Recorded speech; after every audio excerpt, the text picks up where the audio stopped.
La Voix des métiers, les podcasts de l'orientation. Ils maîtrisent la formation, l'accompagnement et l'organisation du travail. Le maître ou la maîtresse socio-professionnelle s'occupe de personnes exclues en raison de handicap ou de difficultés diverses, afin de favoriser leur intégration socio-professionnelle ou familiale et développer leur autonomie personnelle. Guidé par le désir d'aider les autres, Fred nous parle de son métier où le savoir-être est fondamental pour bien accompagner et gérer parfois des situations complexes. Pourquoi tu irais à Orion? Ah non. Là, pour l'instant, c'est le travail. Ah ouais. Jusqu'à la pause. Ouais. Hein? J'entends. Par contre, si toi, tu as envie d'aller à Orion parce que ça va pas, tu peux me dire. Ça, y a pas de problème. Mais si tu as envie de travailler jusqu'à 10h05 à la pause, Ah ouais. après, on va boire le café. Ah ouais. Ouais. Ça te va comme ça? Ouais, ça ouais. C'est bien comme ça? Je m'appelle Fred, je suis maître socio-professionnel, l'acronyme c'est MSP, et je travaille dans une institution qui se situe entre Morges et le Pied du Jura. Une institution qui dispose d'un hôpital de neuroréhabilitation, de foyers d'accueil pour les résidents et d'ateliers protégés en plusieurs départements, l'atelier jardin, l'atelier éventail. L'atelier éventail, c'est là où je travaille. Alors être maître socio-professionnel, c'est avoir 3 casquettes en réalité, puisque son nom l'indique, il y a le côté maître, celui qui montre, celui qui enseigne. Il y a le socio, donc celui qui prend en compte des dimensions sociales pour des personnes qui ont des difficultés, des déficiences. Ça peut être vraiment des profils très différents. On peut être sur le handicap mental, on peut être sur le handicap psychique, on peut être sur les troubles du spectre autistique, ou alors simplement des difficultés locomotrices après un accident, une reconversion pour les personnes qui doivent apprendre un nouveau métier, donc à tout cet aspect d'accompagnement social, et puis professionnel pour tout ce qui est compétences techniques, donc en fait la transmission du savoir-faire. Et le métier de MSP, c'est d'essayer de conjuguer ces 3 casquettes au mieux pour accompagner les personnes de la meilleure manière possible.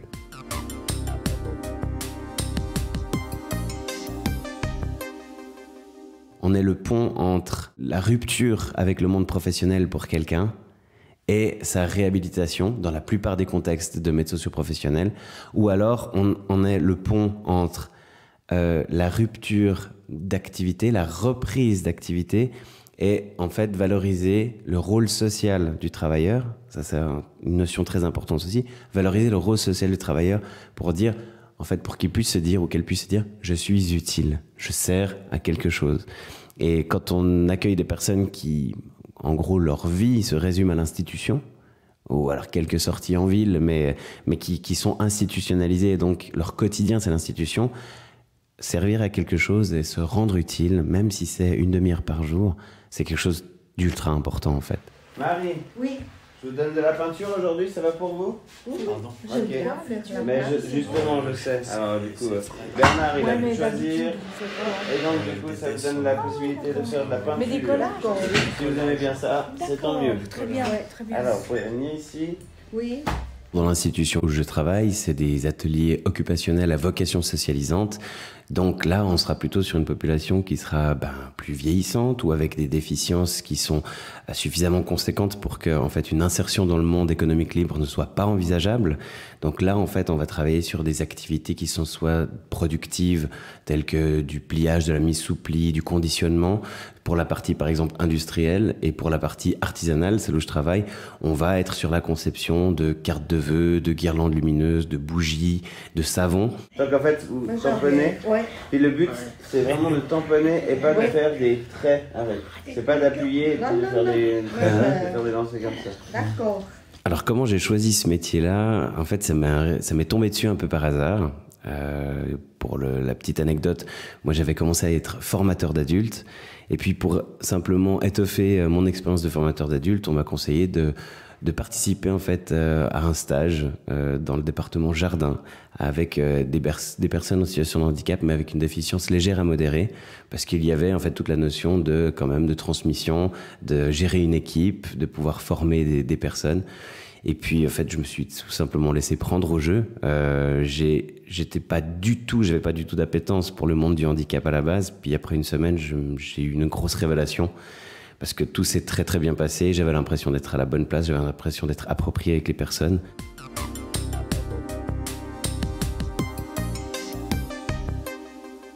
les compétences, elles sont avant tout humaines, pour ma part. Hein. Dans la réalité professionnelle que je vis, c'est des compétences sociales qu'on va mettre en avant, puisqu'on n'a pas de mission de réinsertion dans le monde économique. Et selon certaines institutions, certains programmes, eh bien, on va aussi devoir mieux gérer aussi la partie technique, la partie professionnelle, la partie maître, etc. Ces compétences, il faut savoir justement se situer, se connaître soi-même, savoir aussi comment... qu'est-ce qui nous dérange? Parce que quelque part dans ce métier, il y a beaucoup de choses qui viennent aussi nous chatouiller un peu. Il y a des comportements qui peuvent nous agacer, mais c'est aussi s'interroger soi-même sur pourquoi ce comportement m'agace, pourquoi ça me déclenche ça chez moi, et de pouvoir aussi être dans une autre ouverture. On nous apprend en fait à changer de point de vue, à faire un pas de côté, et puis voir un prisme un peu différent, parce que les réalités en fait, elles sont aussi différentes que le nombre d'individus qu'on accompagne.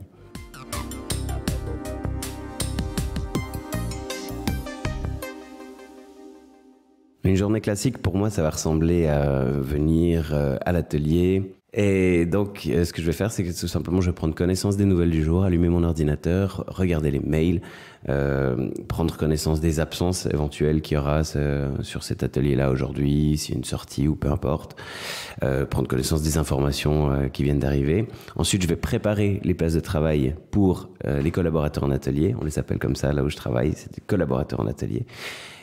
Ou collaboratrices.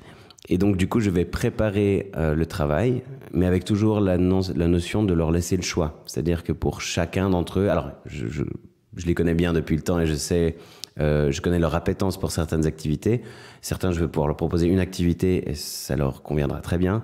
Et d'autres, je vais pouvoir leur proposer un choix. Comme ça, ils peuvent se positionner puis choisir ce qu'ils préfèrent faire. Et ça évite du coup d'avoir des réactions de gens « ouais, mais je n'aime pas ça ». Enfin, voilà. Donc ça, c'est aussi avec la connaissance des gens qu'on arrive à affûter un petit peu son approche. Et donc du coup, après ça, j'accueille les personnes. Je leur dis simplement où sont leurs places de travail, s'ils sont OK de faire ça quand même, une petite validation. Et puis je donne le choix, donc les gens choisissent. Et puis après, c'est parti, en fait, ils sont dans leurs activités. Donc vu qu'on a un contexte d'atelier qui permet aussi une grande variété d'activités sans avoir trop de pression, eh bien si tout d'un coup, un des travailleurs, un des collaborateurs en atelier veut arrêter son activité, on peut tout à fait l'arrêter et puis proposer autre chose à la place. Même ne serait-ce qu'un dessin, un coloriage, un mandala, pour simplement pouvoir respirer, souffler un peu, quoi. Le point de colle, il faut pas qu'il soit trop épais. Pas de problème, Nicolas. D'accord? Donc pour qu'il soit pas trop épais, ça veut dire que avec le bec de la colle, quand tu prends une fleur, puis que tu mets le point de colle, avec le bec de la fleur, tu fais d'abord ton point de colle, pas besoin de faire plus que ça, et ensuite avec le bec, tu peux l'étaler un peu. Ce qui est vraiment très appréciable dans ma profession, dans les ateliers occupationnels à vocation socialisante, c'est le côté pas de pression, en fait. Et on a le temps de faire les choses. Donc en fait, on va privilégier la qualité à la quantité. Et c'est ça qui va être vraiment super, c'est que on n'est pas là pour aller vite, on n'est pas là pour rendre des comptes, on n'est pas là pour faire un nombre minimum. Non, on va prendre le temps de faire une chose, mais on la fait bien. Ou alors, sinon, ça vaut pas la peine de bâcler le travail. Déjà qu'on travaille justement avec des personnes qui ont des difficultés de manière générale, on va pas en plus les stresser avec un schéma de productivité.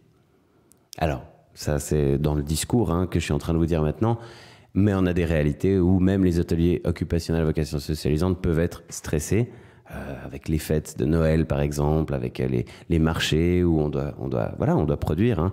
Et certaines fois, on se retrouve un petit peu le bec dans l'eau parce qu'il suffit qu'il y ait des malades, des absents, des incapacités de travail ou à faire l'activité qu'on avait pensée. Et c'est là où on est dans le cœur du métier. Maintenant, l'inconvénient, c'est que l'inconvénient de ma réalité professionnelle, c'est que justement, il n'y a pas du tout de volonté de réinsertion. Et donc, du coup, quelque part, il y a une espèce de normalisation en fait, on passe une journée, on vient à l'atelier, puis des fois, on s'arrête au milieu de l'activité, puis on va plutôt faire un dessin pour soi, un personnel. Il faut accepter ça. C'est un petit inconvénient parce que quelque part, il vient percuter le monde du travail et de l'activité, parce qu'il faut savoir que ces gens, ils sont payés pour ce qu'ils font, ils ont un salaire. Et donc, quelquefois, on a des comportements qui s'installent vraiment dans le côté genre, oh, je suis pas bien. Et puis, on voit bien que c'est plus du coup pour avoir accès à non mais j'ai envie de faire ce que je veux, j'ai pas envie d'avoir qu'on me contraigne à faire une activité que je n'ai pas choisie. Et quelquefois, c'est vrai que du coup, il y a des comportements comme ça qui peuvent être un petit peu difficiles ou un petit peu agaçants.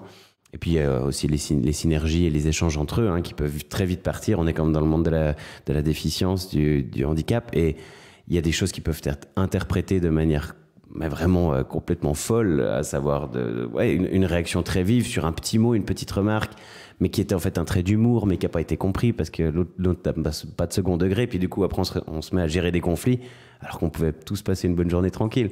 Mais voilà, ça fait partie du job aussi. Puis quelquefois, c'est magique. Franchement, je pense que l'avantage principal de mon métier, en tout cas, c'est de travailler avec des personnes qui sont hors normes. Et puis c'est tellement précieux parce que c'est des gens qui sont... Voilà, c'est des gens uniques, vraiment, qui sont singuliers. Puis moi, en tout cas, ce qui est sûr, c'est que si je pleure une fois par semaine, je ris au moins 3 fois par semaine. Voilà. Alors, volontiers, je prends des gazeuses. Ça va? Quoi? Non, mais c'est pas comme... Je t'ai dit bonjour. Il vous a juste dit bonjour. Oui, mais il est là-bas. Oui, mais il vous a juste dit bonjour et il vous a pas demandé si vous vouliez de l'eau. Donc en fait, il a juste fait coucou. Pour bien accompagner une personne en situation de handicap, il n'y a pas besoin d'être médecin, de connaître comment fonctionne un trouble, il n'y a pas besoin d'être psychiatre non plus. Par contre, il y a clairement besoin d'être psychologue, dans le sens où on doit être à l'écoute de ce qui arrive au moment où ça arrive. On n'est pas supposé déchiffrer et comprendre les rouages de tout. En revanche, on est censé et on doit écouter la personne au moment où il y a un truc qui ne va pas et puis prendre son mal du moment en considération. C'est du savoir-être, c'est une compétence sociale, c'est être sur l'écoute, être sur l'accueil de ce qui est en train d'arriver à la personne et puis d'en faire quelque chose, de ne pas laisser à l'abandon, en fait, de prendre en charge tout simplement ce qui arrive.